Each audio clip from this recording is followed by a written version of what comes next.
As stadiums fill and the world's attention turns to the field, the real win is behind the scenes. Security that scales on demand, powered by technology, but led by people. This is what it means to keep the human in the loop.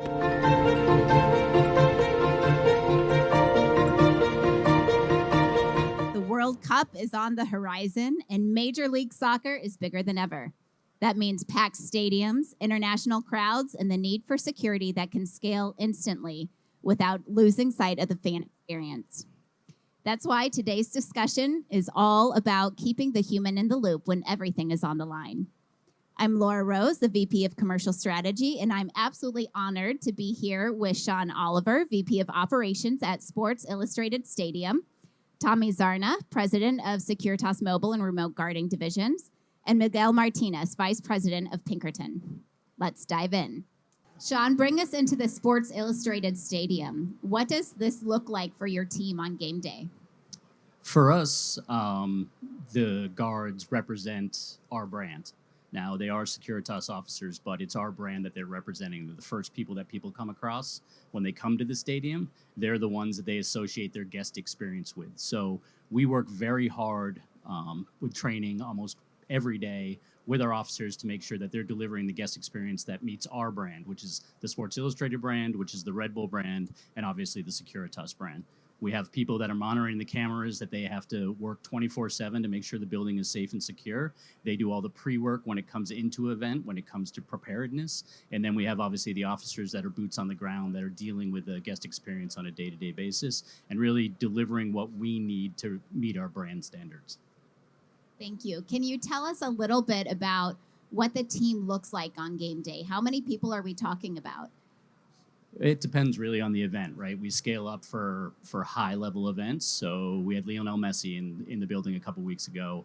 We had about 300-plus officers that were there working in every different area of the building. He brings a special entourage with him, which is always unique and fun to deal with for everybody who feels that they're special, even though they may not be. They're obviously all special, but on a lower type event, we have Gotham, the NWSL team that plays there. We'll work with about 85 officers per match, and for a typical MLS match, we're looking about 140, 150 officers per. Fantastic. Thank you. You've managed everything from standard MLS matches to sold-out international friendlies and concerts. How do you flex your security program between a typical match day and a high-demand event? I think the biggest thing is the pre-work that we'll put in with our account director, trying to figure out what the demographic of the crowd is coming in. We had Rufus Du Sol this summer, which was 2 nights of back-to-back, 25,000 people in the stadium, which was an interesting young professional crowd that enjoyed the experience before they got there, and they enjoyed the experience after they got there. And your posturing's a little different than it might be for an MLS game, which is more family-based, and you're looking to deliver that guest experience. We'll have a Gotham game, which is very heavily family-based, very youth-based, and we'll even have a different type of security posturing where everything is white gloves, making sure the officers are going down to one knee to talk to, eye level with children. Delivering that white glove experience that we're trying to. And then we'll have an international soccer game where we switch a little bit more from a guest services positioning to a little bit more of a security positioning to make sure that everybody's safe. Sometimes the passion of a soccer crowd's a little bit different than a New York Jets crowd. I mean, the Jets are always losing, so that's fine. But, the passion of an international soccer crowd is really unmatched in anything you see across American sports. So there we have to take a bit of a stern approach to how we're taking security for the match. Thank you. That's fascinating. Can you walk us through a little bit of the prep before those events as you're meeting with your team to anticipate the type of crowd, the type of individuals coming, and how you build the security program and then inform the officers of that stature that you want them to take? So we do a lot of pre-work locally with Securitas. Then we'll work with local PD, the FBI, a larger group of PD with RDF forces to make sure that if anything does happen at the stadium, we have quick response to anything that may pop up. We do put it together a lot more rapid deployment forces inside the stadium to break up any fights that may occur. And really what we do is we try to tell them that it's still an international soccer game. We're not, protecting the White House at this point, but there are times where we really have to step in and make sure that the fans don't cross a line. And if anybody has seen an international soccer match before, that line's a little different in Mexico, Brazil than it may be here in the United States, or that standard that they've come to expect is different. And we still have to deliver that where we expect our fans and stadiums act. Thank you. Tommy, this one's for you. When you hear Sean describe those scenarios, what lessons carry across industries? What should other organizations take away about scaling people and process? Yeah, it really resonates with me when we talk about the training that we give to our officers and how our officers are securing the environment, but also creating that fan experience, right? And there's a happy medium between both of those, right? I think of other large sporting events we do, and the fan experience sometimes mean more than the overall security of the location, right? And so I think other organizations, as we look at this, what is the overall goal? What's the security posture that we need for that event? Are we balancing fan experience? Are we balancing security? And where does that meet? What's the happy medium between both of those worlds? Awesome. Sean, this one's for you. If there's one characteristic that you would want all of your officers to have on game day, what's that characteristic? I think I would want them to feel empowered. They have to make a lot of decisions right on the spot. Some of them are very small, like, should I let this kid go with his parents even though they don't have the right ticket? Okay, he's 1 year old. Yeah, probably. We should let the 1 year old in. But a lot of it is just how do we make sure they make that decision and they feel comfortable in making that decision so they don't have to, reach out to Tommy and say, hey, what can I do here? Or reach out to somebody else, and that decision takes longer, and then your guest experience goes way down. So what we try to do is make sure that everybody has the proper training where they feel empowered, that they can deliver the guest experience to our brand standard. Fantastic. Thank you. Sean, to you. You've said this partnership with Securitas has never felt cookie cutter. It's been personal and tailored from the start. What built that trust over the years? It's just the people, right? There's a couple things. You can look how my fellow panelists are dressed and how we're dressed. My company is a little different on how we approach our brand in general. We are a very fun and bold brand, and that can have a major impact on the security posturing that we're used to in delivering in stadiums and mass assembly facilities. I think for me, we had a good understanding when we went through the request for proposal process of it's important for us as much as the security aspect is to deliver that guest experience, and not only deliver that guest experience, deliver it on how we want to. So the client did a lot of job, like what we expect out of Securitas was a lot of work in understanding what our values were, what our standards are. I can say a couple requests, proposals that were just, this is what we do, this is how we're going to do it.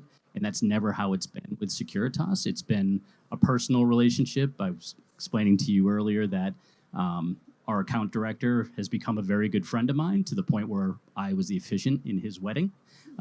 So we've gotten very close, and we don't agree all the time, but to have that open dialogue to make sure that our brand standards were always met and that they weren't just throwing their ideas at us and making us stick. Fantastic. That open dialogue, I think, is so important. This is a partnership. We always want to be making sure that we're meeting each other's expectations. Thank you. This next one is for you, Miguel. Pinkerton plays a key role for the Sports Illustrated Stadium. Can you share how your team integrates into this partnership, especially when it comes to protecting players and VIPs? It's a good question. We had a conversation with Sean earlier about how, VIPs have a certain perspective or understanding of security. We have to look at every possible risk factor when it comes to a VIP. Like you mentioned, Messi. So we have to, social media plays a critical role in us assessing what the potential risks could be at a stadium. But it comes down to real strong collaboration, partnership, pre-planning, assessing the needs for the specific venue and the specific event. So when we partner with Sean's team, it's very important that we get started from the beginning. Pre-event, we look at all potential areas of vulnerabilities, and then we put the security in place, whether it's mobile, whether it's executive protection, or it's maybe monitoring. It's very important that we understand that the client, that the experience for the fans is very important, right? So we don't want to have a posture that is too tactical. It allows people to feel welcome, but that all comes down to collaboration, understanding your needs, what are the requirements, but also being able to have some adjustments, because at any given time there could be an incident. We have to be on the same page, lockstep, understanding what is your protocol for an emergency. And that all happens when you have good communication and partnership with clients, that we can able to integrate the proper protections. So it can be very dynamic. At the end of the day, we want people to have fun, come back, spend money, and watch a game. Thank you. Miguel, when your team steps in for high-profile guests or players, how do you make sure that work doesn't feel separated, but instead part of the same seamless program that Sean's building?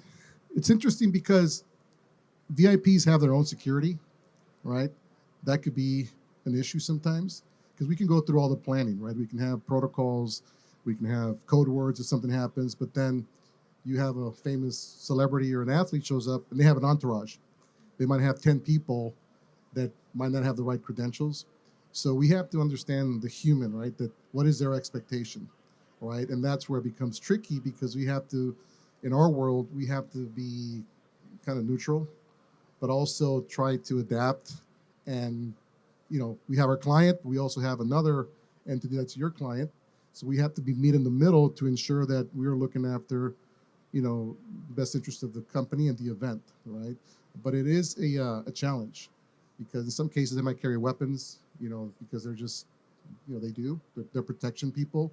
But for us to understand who they are allows us the ability to, again, as I mentioned earlier, make it adapt and make the right, adjustments during the event, pre-event.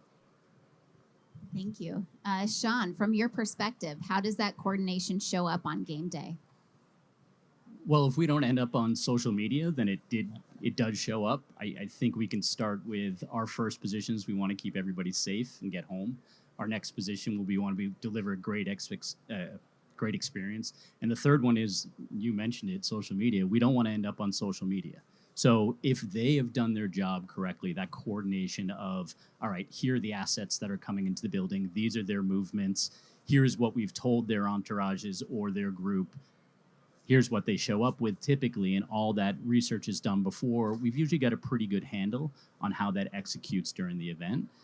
There are times where you can tell, and weapons are an interesting one because we're a weapons-free building, that the entourage shows up with weapons, and here's where we had it in writing, and you're still kind of trying to deal with that. Local PD will help us out with lock boxes and stuff like that.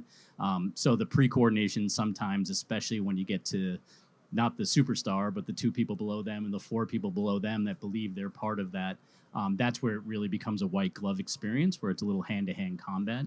But the training, again, the preparedness, this is what the client expects, this is what he expects. As long as that dialogue is happening, we're usually able to handle it pretty quietly and be able to get through and have a pretty successful event. Fantastic. I'm sure you two have a lot of stories you could tell. With MLS growing and the World Cup coming, what's the next big challenge you see for Sports Illustrated Stadium security program? I think the biggest thing, and you mentioned it, the World Cup final is going to be held 15 miles down the street from where our stadium is. We expect New York to be the epicenter of soccer for not only for the United States, but globally for the next year and a half. And with our facilities, not only Sports Illustrated Stadium, but we also have 2 training facilities, one in the town of Whippany, one that we're building in the town of Morris, that are going to serve as base camps and training facilities for these World Cup teams coming in.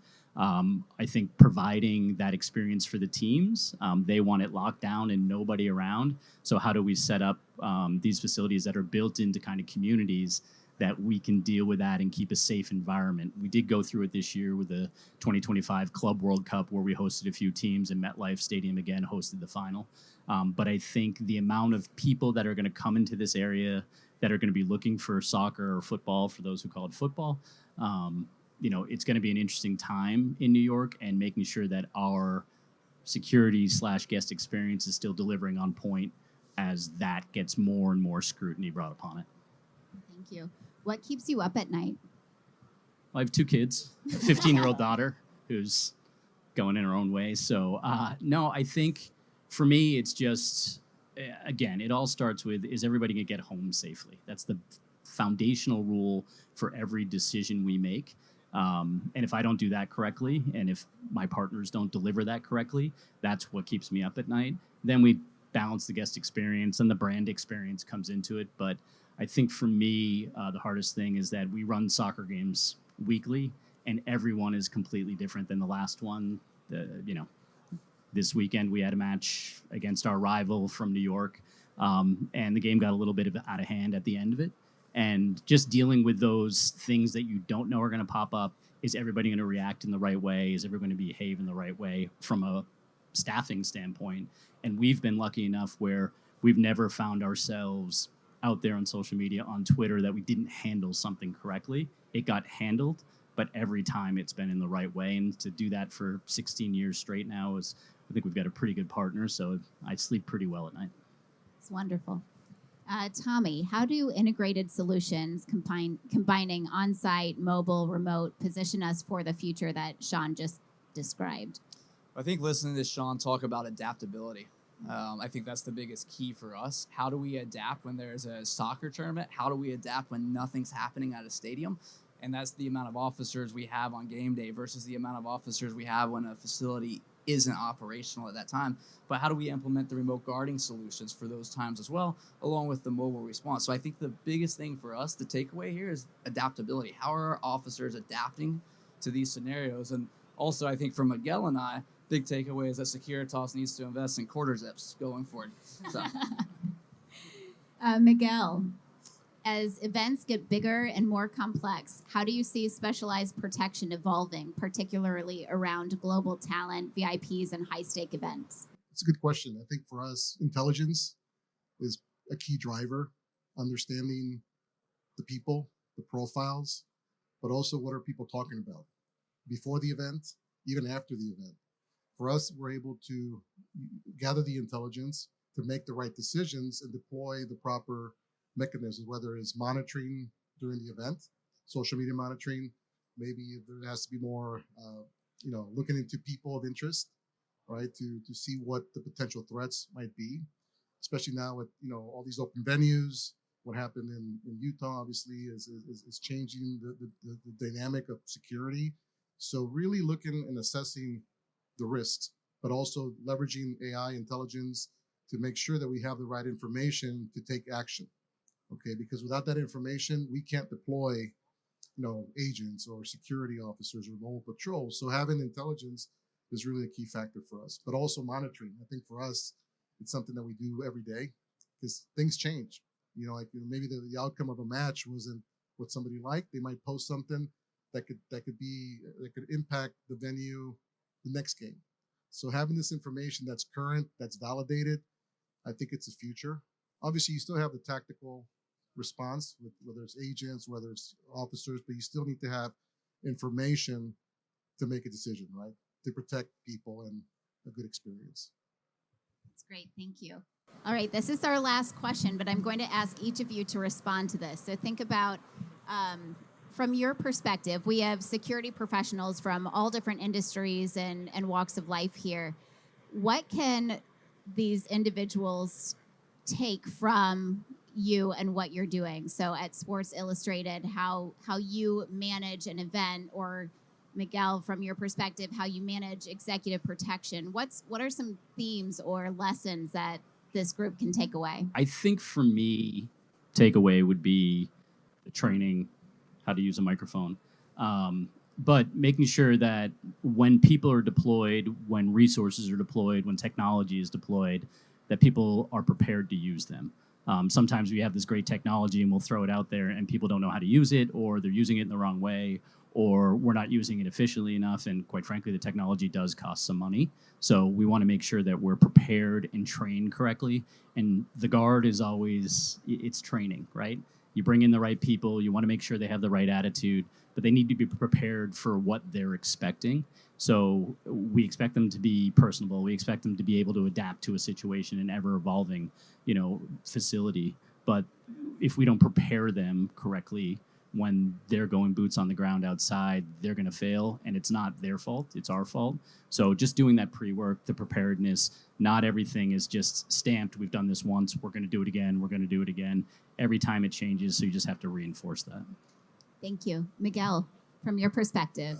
Well, we're a people business, right? So I think understanding that we are sending a human to do maybe a job they don't want to do. Standing long hours in front of a door. I mean, it's important, right? But having kind of the ability to have compassion for them, but also being transparent, sharing as much information with them. And then we have a chain of command. We have structure to manage events, but you have to talk to the people that are guarding the doors. This is what's going on. This is the new information, intelligence, because it's important for them to know that. Because if they need to react, if they don't have the information, it's very difficult for them to do that. So full transparency communication is very important in security, even with law enforcement, having law enforcement partners that you're talking to maybe on a daily, hourly basis, what's going on. But at the end of the day, making sure people know what the information is, right? So because they're human and, they have feelings too, right? Thank you. And Tommy, what's a takeaway for you? Yeah, I'll tack on to a little bit what Miguel was saying, and really empowering the officer, giving the officer the ability to make decisions in the moment, not having to go up a chain of command every time something's happening. That goes back to the adaptability part. Are officers empowered to make those decisions? Do our officers have the communication tools? Are they truly connected to the entire ecosystem? So the Securitas ecosystem, the ecosystem at Sports Illustrated, do our officers really have the power to connect into those platforms, to know what's going on, have access to the camera feeds, have access to what our remote guarding officers are seeing, have access to the mobile guarding officers to really make those decisions in the moment to keep the security facility, but also maintain the guest experience at the same time. Fantastic. We had preparedness, transparency, and adaptability. I love it. All and right. quarter zips. And quarter zips. Thank you all so much for joining us. It's been a pleasure. Scaling security isn't about systems. It's about people. Officers empowered by intelligence, mobile and remote solutions extending their reach, and specialized teams ensuring every player, fan, and venue is protected.